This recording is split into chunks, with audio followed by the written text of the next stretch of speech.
Minu jaoks on Euroopa päev tegelikult iga päev, mitte ainult 9. mai, sest et täiesti praktiliselt ma suhtlengi teiste eurooplastega, kellega ma jagan samasugust identiteeti igapäevaselt, et mul on minu Eesti identiteet ja minu Eesti sõbrad ja mul on minu Euroopa identiteet ja minu Euroopa sõbrad. Need ei ole kuidagi omavahel risti, vaid need on täiendavad üksteist ja seda kindlasti on andnud see, et me kuulume Euroopa Liitu.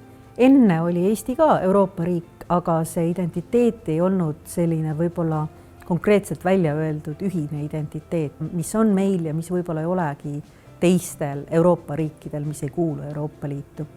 Samamoodi ma loodan, et kui nüüd mingil hetkel koroonaviirusega kehtestatud piirangud leevenema hakkavad, siis muutub see Euroopa ruum ka taas füüsiliselt ühiseks.